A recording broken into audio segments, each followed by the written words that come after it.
Ah, come on, you whore sons. I'll take every last one of you myself.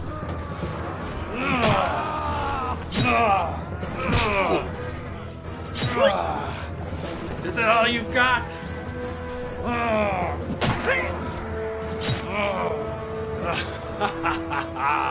I love violence.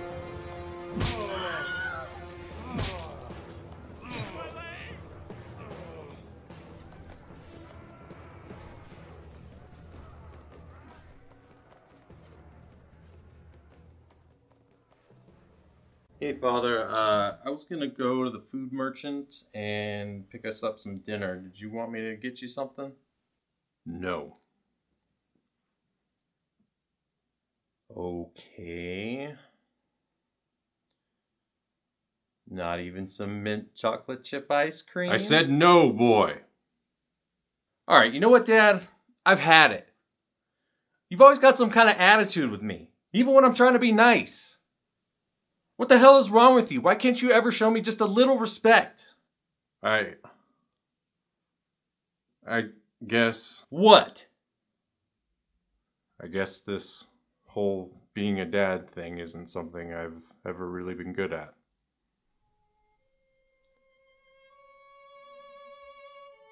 My father was never really around. But when he was around, he never had anything good to say to me.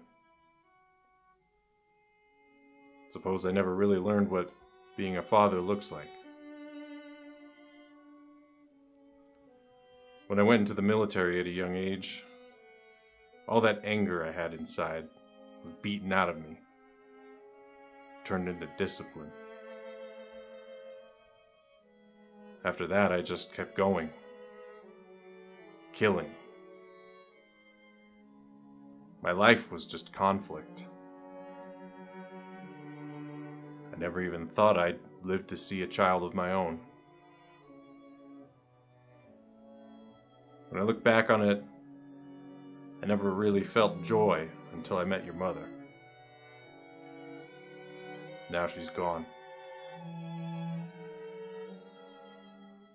Never had time to slow down and unpack everything that's happened to me.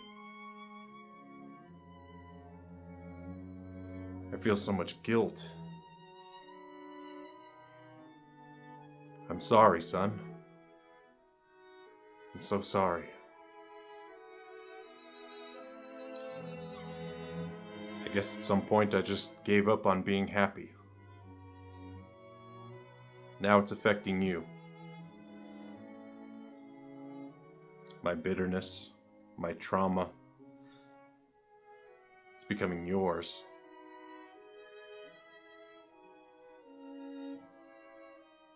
The last thing I would ever want for you is the misery that I live with.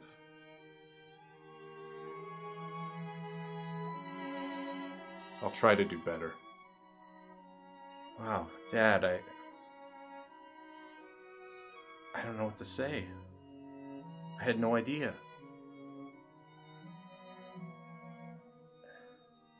I wish we could talk about this kind of thing more often. There's still a lot I don't know about you. Can we start fresh? Yes. Yes, I believe we can. Want to go get some ice cream with me? Lead the way. And son, I love you. I love you too, Dad.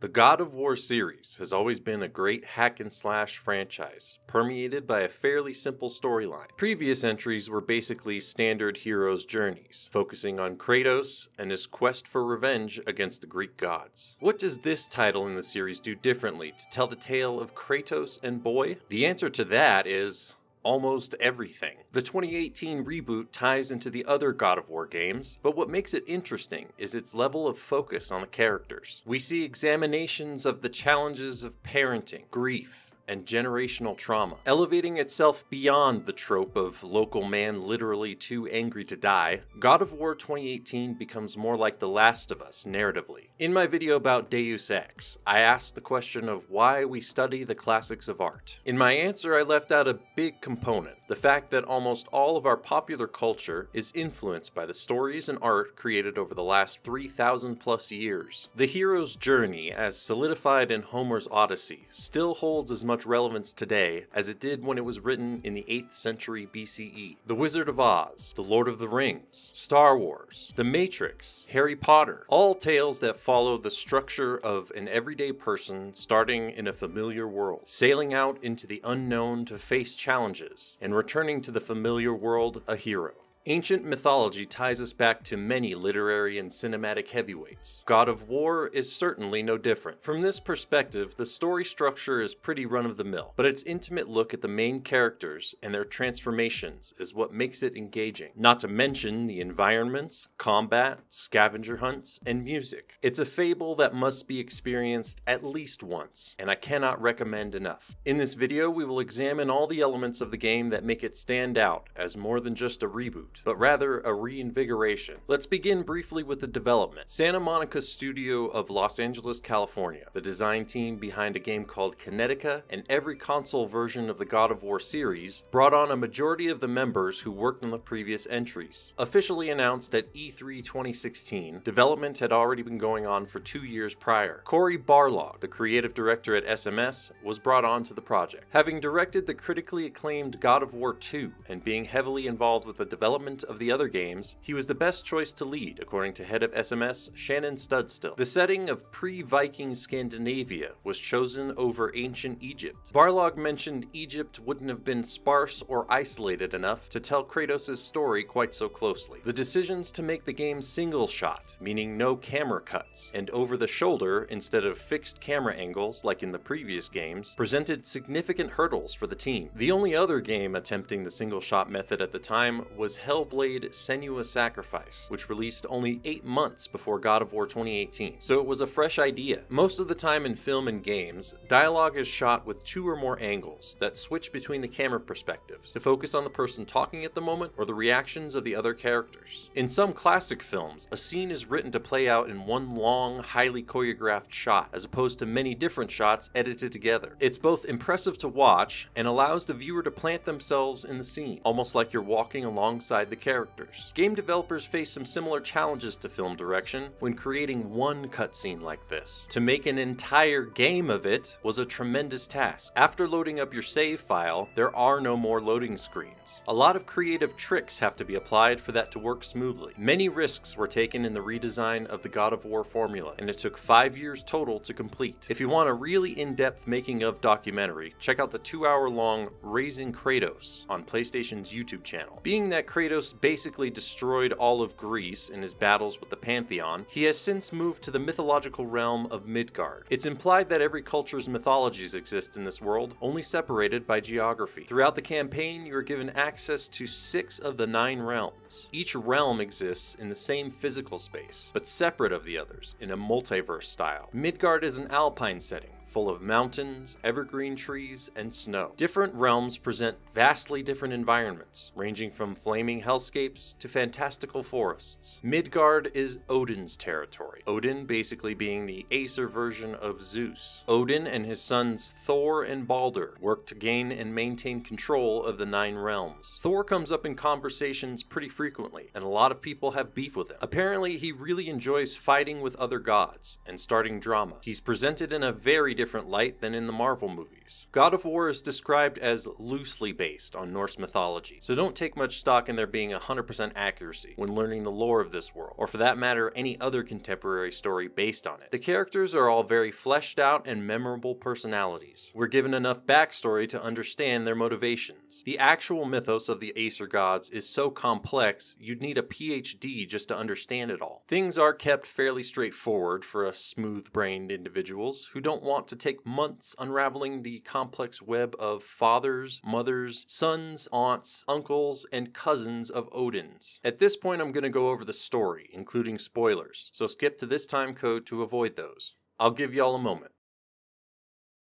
The story begins with Kratos and Atreus cremating the body of Faye, wife of Kratos, mother of Atreus. Her final request was to have her ashes spread from the highest peak in the realms. Kratos takes his son hunting to observe Atreus' skills in tracking and bowmanship. Right off the bat, Kratos is dismissive towards his son, giving him tough love teetering on abuse. There is no gentleness in his voice when Kratos scolds and corrects Atreus, as if his son is just a coworker needing training in the basics. Boy appears to be taking it all in stride, referring to his father as Sir, and acknowledging his instructions in a disciplined, militaristic manner. I'm gonna go out on a limb here and say this is probably not a healthy father-son relationship. After determining Atreus is not yet ready for the journey to the mountaintop, the two return home. Soon after, a mysterious stranger appears at their door. The stranger starts a fight after being told by Kratos that whatever he's looking for isn't there. An epic battle between the two unfolds, which Kratos only wins by a hair. Knowing that he has likely brought attention to himself, Kratos reluctantly tells Atreus they must begin their quest despite Boy not being trained enough. At this point, we can already identify some integral elements of the hero's journey narrative structure. We have the beginning in a familiar world, a peaceful log cabin in the woods, where father and son live their ordinary lives. The call to adventure in Faye's request to have her ashes spread from the mountain peak. The refusal to undertake in Kratos' hesitance to leave without Atreus being fully ready. Shortly after heading out, the two encounter a group of desperate cannibals they defend themselves from. This is when Atreus kills his first human enemy and is clearly shaken up by the experience. Kratos tries to reground his son by reminding him not to feel for his enemy. This bit of characterization highlights the differences between father and son. Kratos is a stone-faced warrior, whereas Atreus is a compassionate, intelligent type of person. While stuck on a bridge, it is revealed that Atreus has a special connection with animals when he helps Brock, a scrappy blue dwarven blacksmith. Brock's pack animal is afraid to cross the bridge because of a hidden threat in the woods ahead. Atreus seemingly communicates with the animal and lets his father deal with the hidden threat. To thank the two, Brock offers his blacksmithing skills of crafting and upgrading equipment. He also mentions that he is the creator of Kratos' axe, the Leviathan. Our heroes come upon a wild boar that Atreus proceeds to shoot in order to prove his skill to his father. This is where we are introduced to the Witch of the Woods. The boar is a good friend of the witch, and she enlists your help in healing him. The witch reveals to Kratos that she knows he is a god, and that keeping it secret from his son will only hurt Atreus in the end. After healing the boar, father and son head back on the trail to the mountain peak. In order to proceed, they must awaken Jormungandr, the world serpent. The enormous weight of the serpent has displaced enough water in the lake that after he moves, a whole new region is revealed to be hiding just under the surface. Kratos and Boy make their way toward a giant rotating mechanism known as Tyr's Temple. At the base of the mountain, the pair meet Sindri, Brock's brother and co-creator of the Leviathan axe. Sindri further improves the axe, and Kratos and Boy continue up the mountain. Around halfway up, their journey is halted by a poisonous cloud called the Black Breath. The witch informs Kratos and Atreus that the fog can only be lifted by something called the Light of Alfheim. She imbues Atreus' bowstring with the power to light up special crystals used to unlock pathways and bridges between gaps in the landscape. Additionally, Boy can use his new power to stun enemies. The witch then gifts them the Bifrost, a special key that unlocks travel between realms and can be used to capture the Light of Alfheim. This is the catalyst which starts the first trip to a different realm. Once in Alfheim, Kratos and Boy become a third party to the end of a war between light and dark elves. The dark elves have secured control of the Light of Alfheim and must be defeated in order to restore it. The light is restored, but while connecting it to the Bifrost, Kratos is sucked into it. He experiences a dreamlike sequence where he hears Atreus speaking to his mother. Just as Faye appears before Kratos, Boy pulls him out. During the few minutes in his dream, hours had passed in Alfheim, leaving Atreus to face dozens of enemies alone. It's at this point that Boy's attitude towards his father changes from servile to confrontational. It seems some abandonment issues arose in Atreus while his mother was alive, being that Kratos never spent time with his son. Kratos had again abandoned Atreus while trapped in the light, which understandably upsets Boy. After defeating the leader of the Dark Elves, our heroes return to Midgard with the light. We are now into the second act of the hero's journey structure. We meet mentors the Witch of the Woods, Brock,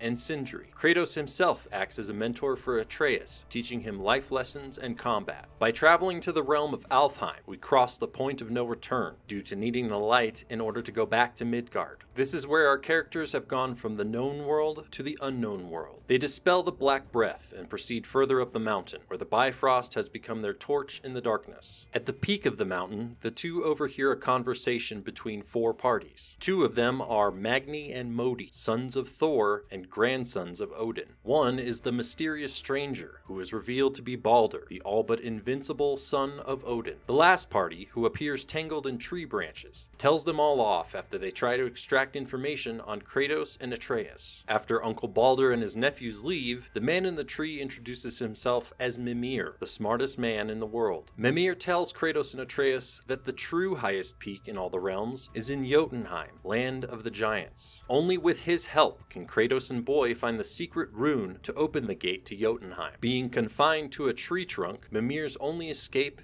is decapitation. Kratos promptly cuts off Mimir's head, and they take it back to the Witch of the Woods so that she can revive it. Being that Mimir and the witch have a past, we learn the witch is in fact Freya, goddess and ex-wife of Odin. This upsets Kratos, as he is extremely distrustful of gods in any form. Kratos and Atreus, along with newly revived Mimir, leave immediately to retrieve the secret rune. The World Serpent, being the last living giant, knows how the gate to Jotunheim can be opened, and Mimir asks him about it. Only a magical chisel can be used to trace the rune shape and open the gate to the land of the giants. The three head to the body of Thamur, a giant stonemason who possessed a magical chisel. Upon arrival, Magni and Modi show up to try and capture the trio in an attempt to impress their grandfather Odin. Magni is killed by Kratos, and Modi makes an escape. Kratos carves off a piece of the chisel, and the three head back to the secret room in Tyr's temple, where the travel rune to Jotunheim awaits. They are again interrupted by Modi, who taunts Atreus into such a rage, Boy collapses, succumbing to his mysterious illness brought on by his mixed human and god blood conflicting inside him. In desperation, Kratos brings Atreus back to Freya, who can revive the boy, but only if Kratos goes to hell and back. Literally, he must travel to the realm of Helheim to take the heart of the keeper of the bridge of the damned of the. Kratos succeeds, nearly having been frozen in Helheim. Once Atreus is healed, and after seeing the true cost of his keeping secrets, Kratos reveals the truth of his son's lineage. This is where Atreus' attitude shifts toward arrogance. Boy becomes a bit of a dick once his newly discovered godhood sets in. The group finally retrieves the secret rune, but Atreus' mother's knife is lost when he saves Kratos from a deadly trap. In a symbolic gesture of Atreus' coming of age, Kratos gifts his son the homemade knife he made for when the boy was ready. The two have a touching moment where Atreus is taught that with great power comes great responsibility. On their way back up the mountain, the trio come upon Modi laying in wait, but mortally wounded. Atreus proceeds to kill Modi against his father's wishes, as their opponent was already beaten. Kratos lectures Atreus about the difference between self-defense and murder. They arrive back at the realm gate to Jotunheim, where Baldur ambushes the three. Kratos once again defends the group, but the gate to Jotunheim is destroyed in the scuffle, creating yet another hurdle for the gang. In the hero's journey, this is known as the approach, where the main characters nearly make it to their objective, but are thwarted by an unpredictable event. In the Odyssey, this is the point in the story where Odysseus and crew have almost made it home when they open a bag given to Odysseus by the god of the winds. Inside the bag was a gust of wind that blows their ship away from Ithaca. Okay, back to our story.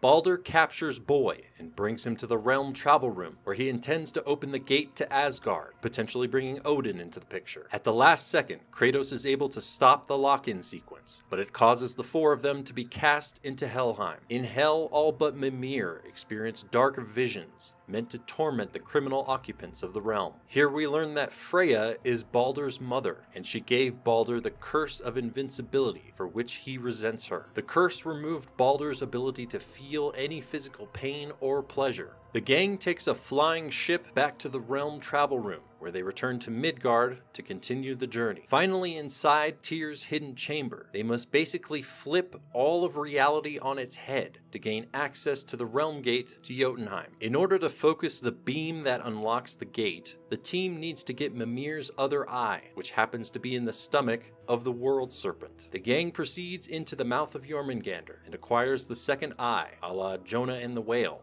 or Pinocchio. Kratos has one final battle with Baldur, where Freya steps in to try and stop them from fighting. Baldur strikes Atreus at one point, but in doing so stabs his hand with the special arrow given to the boy by Sindri. The arrowhead cures Baldur of the invincibility curse. Kratos' conflict with Baldur has ended, but Baldur now intends to kill Freya. Kratos definitively kills Baldur instead of allowing this to happen, and Freya swears vengeance upon him. With access to Jotunheim finally in reach, the trio heads to the highest peak where they spread Faye's ashes, ending the long journey. We have now experienced the third and final act of the hero's journey structure. The ultimate ordeal is escaping Helheim and killing their greatest threat of Baldur. The reward came in the form of spreading Faye's ashes. The return home, of course, is the gang's return home, and back to the ordinary world. My point in tying all the story elements back to the hero's journey is to highlight that the foundation of the story is pretty routine. On top of that simple foundation, however, we experience the different transformations of our main characters along the way, which is what makes the story truly special. There's nothing inherently wrong with the hero's journey narrative. It works really well. I just wanted to point out the relative simplicity of it all. A lot happens in this story, and it helped me to make sense of things in this way. We will now move on to the real meat of God of War, the gameplay.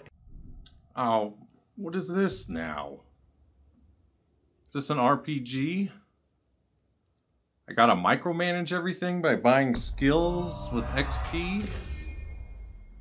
Buff my gear with hundreds of enchantments that all have wildly different effects? What is the point? Just get me back to the action already. Father, it's called broadening the experience. Yeah, broadening my asshole. No, that's what Mother did to you on Sunday nights. How did The you... walls are very thin here. Well, son, sometimes you gotta broaden your experience. Gross, Dad. Hey, you brought it up.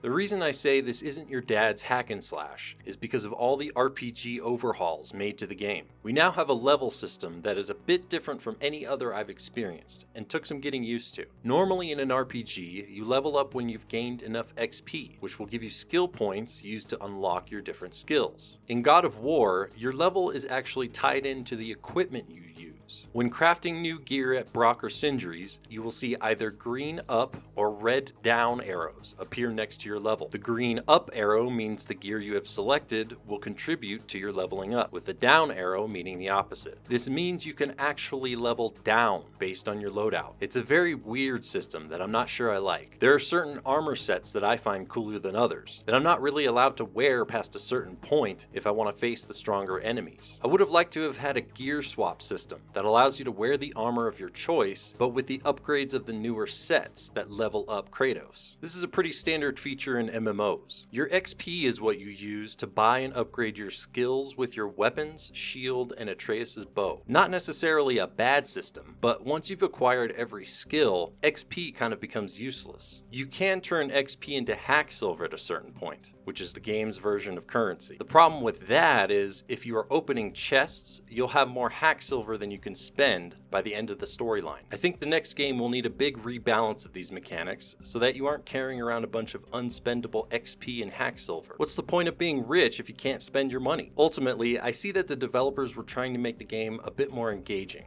perhaps with these systems taking things in a more thoughtful direction. It didn't necessarily vibe with me though, as I saw the lack of real choice in the matter of leveling up. They may as well have taken that decision out of the equation if it doesn't really benefit you to wear the armor that levels you down. A skill point system instead of spending XP would keep the player from experiencing that awkward moment when you've already got every skill and have hundreds of thousands of XP, but again, nothing to spend it on. There's a new game plus mode that gives you some more options as far as equipment, and a new resource called Scap Slag that can be used to upgrade the new items. Still though, you'll find yourself too rich with XP and hack silver to spend it all. The enemies don't change in New Game Plus other than their levels starting at 5 instead of 1. You'll just run through them with less difficulty than the first playthrough. There's a lack of replayability for me that can be solved with a few tweaks to the leveling and skill systems. When I go back in for a New Game Plus, I would expect there to be more than 2 things different about the experience. I don't mind that the developers were taking taking things in a new direction for the series as far as gameplay. I just don't think it works all that well. This does not detract from the awesome power fantasy that fighting as Kratos gives you. Every hit and special move feels powerful, and as you level up your skills, there are bigger explosions and harder hits, giving the player a tangible sense of progression. The combat loop is phenomenal, requiring you to switch up weapons and tactics based on the type of enemies you are facing.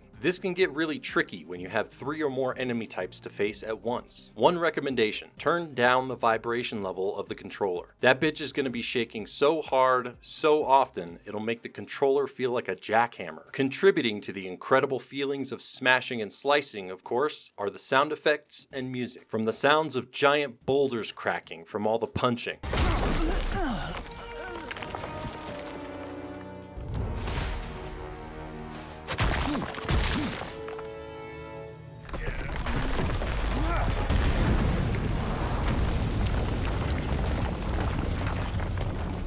to the background noises of the environments as you traverse the various realms.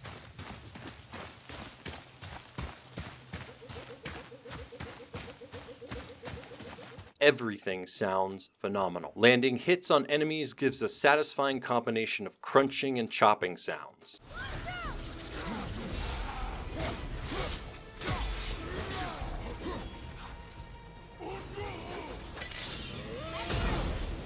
Hearing the Leviathan axe fly through the air as it returns to Kratos' hand never gets old. Even hearing your footsteps as you cross the light bridges seems so natural you may not even notice them. The door. There's no seam. What? We have a problem. The enemies have unique sounds they make depending on the type of attack they engage in, allowing you to not have to rely solely on your eyes to know when to parry or dodge. Both Atreus and Kratos' voice acting are spectacular. We are gods, boy. And that makes us a target. From now until the end of days, you are marked. So I teach you to kill, yes, but in defense of yourself. Never as an indulgence.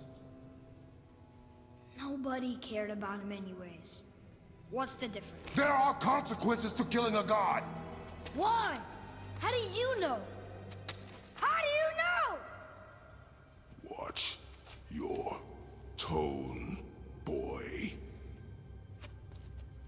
Whatever.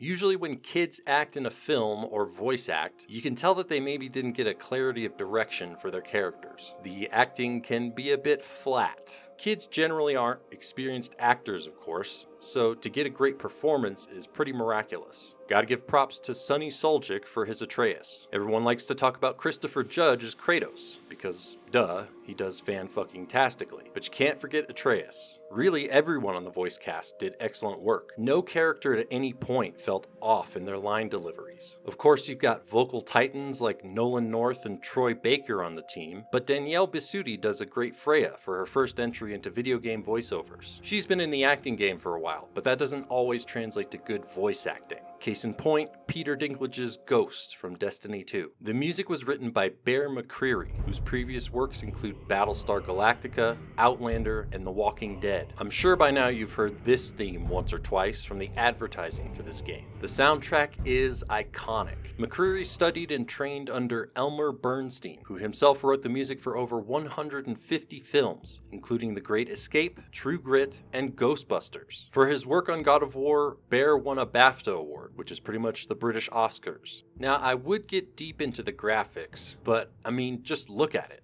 The panoramic vistas, the little particle effects, environmental details. Everything is incredible. Every frame a painting. There's so many stories being told, with the charms hanging from trees, abandoned campsites, and ancient libraries scattered around the realms. These graphics are top-notch, even at medium settings, which is the level I went with during the recording of this game. I'm also playing this on PC, which gave me some intermittent frame issues, even having plenty of VRAM on my 2070 Super. Didn't come up so often as to make it problematic, but it was a little annoyance when I was trying to record. You won't really find me talking too much about graphics for any game, because after 25 plus years of gaming, I've learned that they don't actually contribute much to the experience of a classic. I can still enjoy games like Diablo 2, even though it looks like this. To summarize, God of War doesn't so much revolutionize adventure games as refresh the franchise formula in some spectacular ways. It's always been a series about beating the shit out of gigantic enemies, but now we're focused on the smaller picture with more intimate boss fights. The character development, the world-shattering combat, the tiny details in every room, the fantastic voice acting, the tremendous soundtrack. Everything adds up to a game that makes for a cream of the crop action adventure. Now we come to the, you know guys, I learned something today part of my videos. In life, there's little else more important than communication. Nothing destroys friendships, family relations, or romantic relationships faster than a lack of communication. If Kratos had been honest with his son from the start, Atreus wouldn't have suffered illness throughout his life. Of course, we are proud creatures that don't want to be vulnerable ever, but it's important to be honest about who you are, the good parts and the not so good ones. You never know how long you have with someone. So if they are people that matter to you, get to know them. And let them get to know you as well.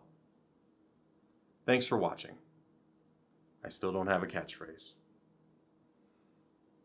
Actually, that might just be my catchphrase at this point. So play God of War, and have a great evening.